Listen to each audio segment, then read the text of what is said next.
Lennard's dictionary online says a hurricane, describes a hurricane as a strong, powerful storm that causes catastrophe wherever they may go. They are mostly found in the Atlantic region.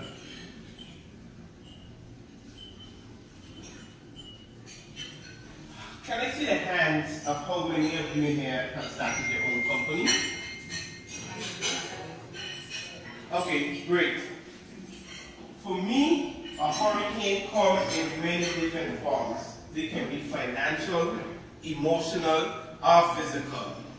And we all can agree that whenever you own a company, whatever hurricane you go through, your company does as well. And you are faced with many hurricanes that challenge your and your company's survival, especially in the early years. I'll share with you later on some steps that I took to overcome my strongest hurricane to date. On September 6, 2017, the strongest hurricane to form in the Atlantic, Hurricane Irma, made landfall in the British Virgin Islands, my hometown, which is located 96 miles east of Puerto Rico. I watched helplessly as everything around me was ripped apart from a hand with no reason or no cause to within a matter of hours. The day before the hurricane came, I actually collected some molds, some concrete molds to make some new products that would have gone on display in October, but they're nowhere to be found now. The day after the hurricane, I went to my work area. It was all gone. My shed, my tools, my creativity sanctuary just lied there in shambles. I stood there, watching all of my achievements, the very things that I used to identify myself with, gone. I was left in more than one respect, naked. If I thought that I could venture home to catch my bearings, she took that too. I had nowhere to go. I had to look through dirt and rubble to find clothes. You know what came next standing in that wreckage? That it started with a whisper and it got louder. The voice that said, give up. What or who was I now? Where was I to go? What was I to do with the company? I gave up. I'm not afraid to say that I gave up. Some weeks went by and I started having conversations with myself. No, don't worry, I'm not crazy. But I'm sure many of you can agree that some of our best decisions are made after deep consultations with ourselves. Yes? Yes. So I spoke with myself and I said, I don't know what to do. I don't know how to do it. How was I even to afford all the things that I lost? And you know what? A voice came, a new voice, one that whispered and said, Akeem, I know you. You got this. You will survive. It took that voice traveling on the ways of my perplexed mind for me to start believing in me again. I started taking steps that helped and are still helping me to achieve greatness and to bounce back with my company. If a guy from a small territory in the Caribbean can survive a Category 5 hurricane and take steps to bring himself and his business back, then anyone can. The first and most important step is remember why you started.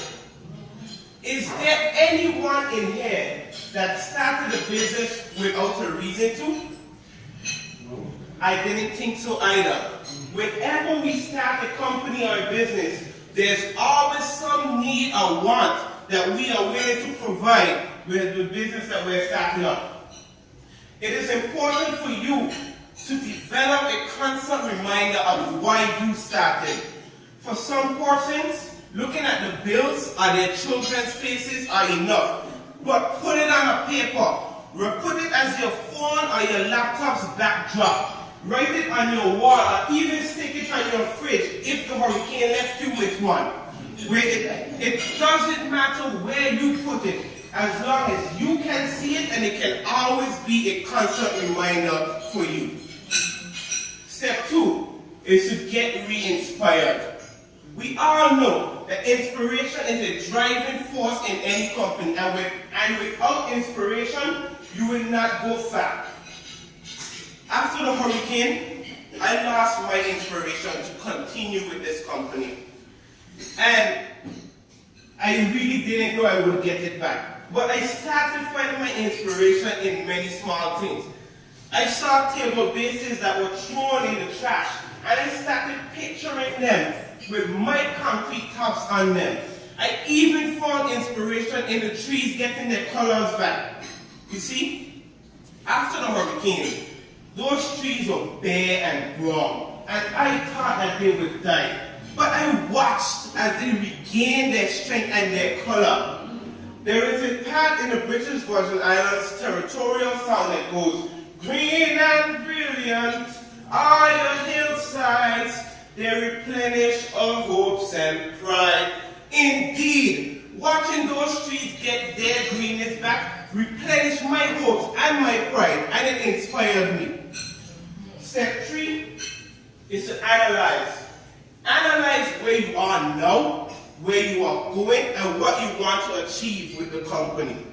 The late Ella Fitzgerald once said, "It isn't where you came from that matters, but where you're headed." Although you use a business plan laid out from inception, the way that your company will go, I use this time, this hurricane, as a new chart for me to plot the status of where I want my business. I started with changing the logo, the product offering, and just doing a whole complete lifespan plan for the company. This step can be a very exciting one in your recovery. Step 4, seek help.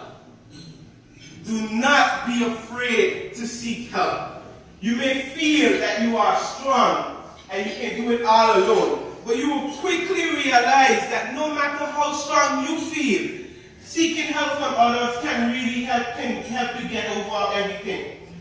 I felt like my bodies were weighing me down, and when I swallowed my pride and I asked for help, it was as if a weight was lifted off of me, and that helped me tremendously. The worst that persons can do is tell you, "No, I don't want to help you," and you move on to the next. There are persons around you that may have been through the same exact things that you've been through, and you may never know until you ask them for help. They can help you to get through your hurricane as well. Step 5, last but not least, is relaxation time. We can get so caught up trying to survive this hurricane that we forget that our mind and body also needs rest. Take a break sometime, go out with friends, relax, take a swim. After all, a frazzled mind can offer you no help. Taking those steps that I've listed above have really helped me and my company survive. That voice that said, "Akeem, you got this, you will survive," was right. I am surviving. My company is surviving, and we're growing. Taking those steps has carried me to many different places now with the company. I've been able to afford things, everything that I've lost, and even machines that I didn't have before. Now, your steps may vary, but once you stick to them, your desired results will be achieved. An unknown author once said, "Life is not about waiting for the storms to be over. It's about learning to dance in the rain." I challenge all of you to dance in the rain and not wait for the storm to be over, knowing that each of you can take steps to recover from your hurricane, no matter what it is that you're going through, even with your business in tow. Thank you.